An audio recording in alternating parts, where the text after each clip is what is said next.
पंजाब की शिक्षा मंत्री हरजोत बैंस ने लीबिया में फंसे हुए भारतीयों को वापस लाने के लिए काफी गंभीरता दिखाई।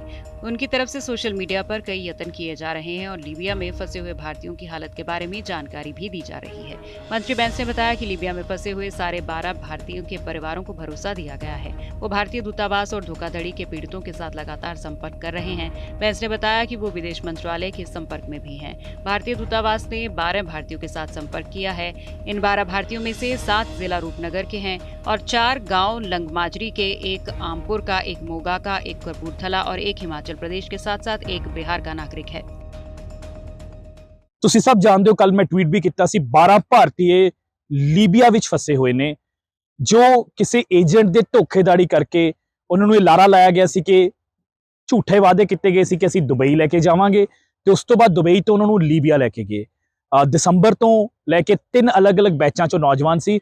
ਉਹਨਾਂ 12 ਨੌਜਵਾਨਾਂ ਦੇ ਵਿੱਚੋਂ 7 ਰੋਪੜ ਦੇ ਨੇ ਤੇ ਉਹਦੇ ਵਿੱਚੋਂ ਵੀ 5 ਮੇਰੇ ਹਲਕੇ ਦੇ, ਮੇਰੇ ਗਵਾਂਢੀ ਪਿੰਡ ਦੇ ਨੇ। ਇੱਕ ਮੁੰਡਾ ਮੋਗੇ ਦਾ ਜੀ, ਇੱਕ ਕਪੂਰਥਲੇ ਦਾ, ਇੱਕ ਹਿਮਾਚਲ ਦਾ ਤੇ ਇੱਕ ਨੌਜਵਾਨ ਬਿਹਾਰ ਦਾ। ਮੇਰੇ ਧਿਆਨ 'ਚ ਇਹ ਮਸਲਾ ਪਰਸੋਂ ਦੇਰ ਰਾਤ ਆਇਆ ਤੇ ਕੱਲ ਦਾ ਮੈਂ ਇਸ ਪੂਰੇ ਮਸਲੇ ਦੇ ਉੱਤੇ ਕਾਫੀ ਜ਼ਿਆਦਾ ਮਿਨਿਸਟਰੀ ਆਫ ਐਕਸਟਰਨਲ ਅਫੇਅਰਸ, ਸਾਡਾ ਜਿਹੜਾ ਵਿਦੇਸ਼ ਮੰਤਰਾਲੇ ਹੈ, ਡਾਕਟਰ ਜੈ ਸ਼ੰਕਰ ਜੀ ਜੋ ਸਾਡੇ ਮਿਨਿਸਟਰ ਆਫ ਐਕਸਟਰਨਲ ਅਫੇਅਰਸ ਨੇ, ਤੇ ਉਹਨਾਂ ਦੇ ਸੰਬੰਧਿਤ ਅਧਿਕਾਰੀਆਂ ਦੇ ਨਾਲ ਜਦੋਂ ਕੱਲ ਸਭ ਤੋਂ ਪਹਿਲਾਂ ਮੇਰੀ ਉਹਨਾਂ ਨੌਜਵਾਨਾਂ ਨਾਲ ਗੱਲ ਹੋਈ, ਉਹਨਾਂ ਦੀ ਮੈਂ ਵੀਡੀਓ ਵੀ ਸ਼ੇਅਰ ਕੀਤੀ। ਉਹ ਕਾਫੀ ਪਰੇਸ਼ਾਨ ਸੀ, ਉਹਨਾਂ ਨੇ ਆਪਣੀ ਜਾਨ ਦਾ ਵੀ ਖਤਰਾ ਸੀ, ਉਹਨਾਂ ਨਾਲ ਕੁੱਟਮਾਰ ਵੀ ਹੋਈ ਸੀ।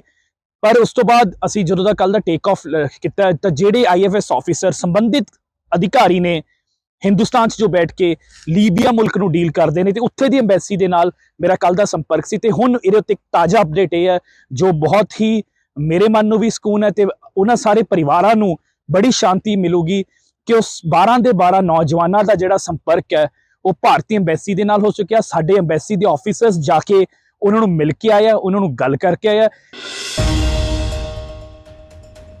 एक रिपोर्ट में खुलासा हुआ है कि पंजाब के बठिंडा से श्रोमणी अकाली दल की सांसद मेंबर हरसिमरत कौर की जायदाद में पिछले 10 सालों में देश के संसद मेंबरों में से सबसे ज्यादा इजाफा हुआ है। पंजाब के पूर्व उप मुख्यमंत्री सुखबीर बादल की पत्नी हरसिमरत कौर की जायदाद में 2009 से 2019 तक 261% का इजाफा हुआ है। इन 10 सालों में उनकी कुल संपत्ति 41 करोड़ से बढ़ के 218 करोड़ हो गई है। हरसिमरत कौर देश के टॉप 10 सांसद मेंबरों में से हैं जिनकी जायदाद पिछले 10 सालों में तेजी से बढ़ी है। पंजाब के मुख्यमंत्री भगवंत मान आज लुधियाना पहुंचे और उन्होंने इंडस्ट्रियलिस्ट के साथ एक समिट किया। मान सरकार लगातार ही पंजाब में इंडस्ट्री और निवेश को बढ़ावा देने के लिहाज से बिजनेसमैन और इंडस्ट्रियलिस्ट के साथ विचार विमर्श करती रहती है, जिसका नतीजा पंजाब निवेशकों की पहली पसंद बनता जा रहा है। आज लुधियाना में ऐसे ही एक सेमिनार में बोलते हुए उन्होंने कहा कि इंडस्ट्री पॉलिसी में हम इंडस्ट्रियलिस्ट से सलाह मशवरा करने के बाद बदलाव करते रहेंगे और कंपनियों के CSR के पैसे के साथ ही उन्हें अच्छी सहूलतें देंगे।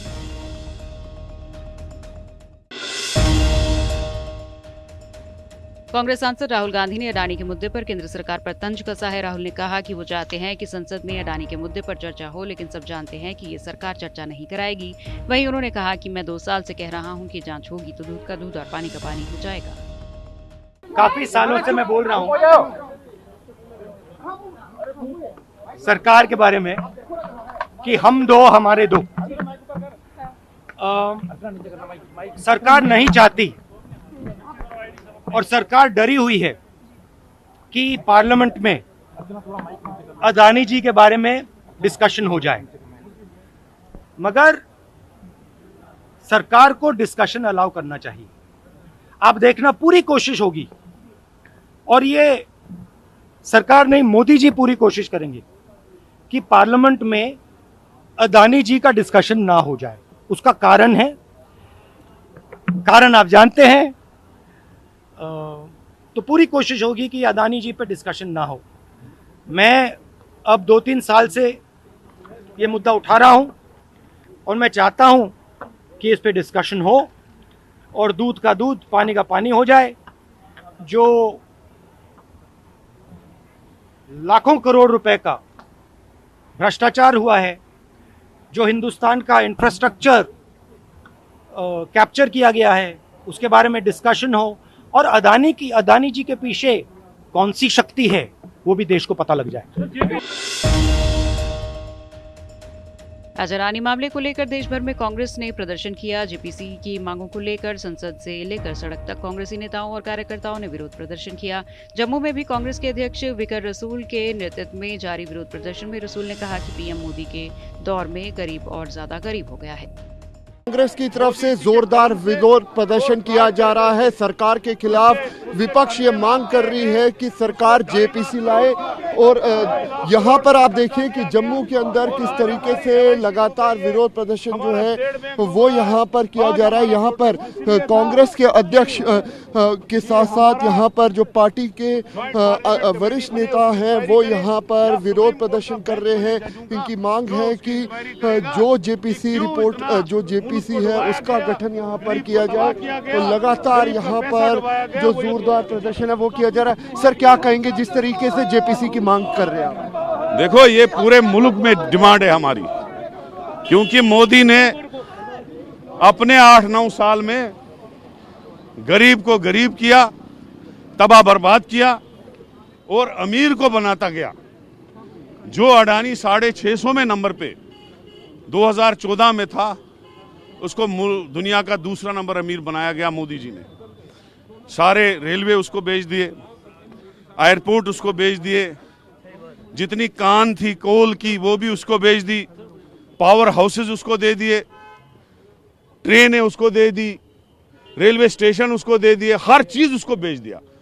और LIC से लोन दिलवाया, बाकी बैंकों से लोन दिलाया, स्टेट बैंक से लोन दिलाया। दिल्ली के मेयर और स्थायी समिति के 6 सदस्यों का चुनाव करने को लेकर आज हुई सदन की तीसरी बैठक भी बेनतीजा रही, जिसके बाद एक बार फिर से हंगामे के चलते सदन की बैठक स्थगित हो गई। इसके बाद दिल्ली के डिप्टी सीएम मनीष सिसोदिया ने बीजेपी पर निशाना साधा और कहा कि बीजेपी गुंडागर्दी से सदन चलाना चाहती है। सबने देखा कि आम आदमी पार्टी के पार्षद चुपचाप बैठे रहे और बिना किसी मुद्दे के बीजेपी के पार्षद हंगामा करते रहे।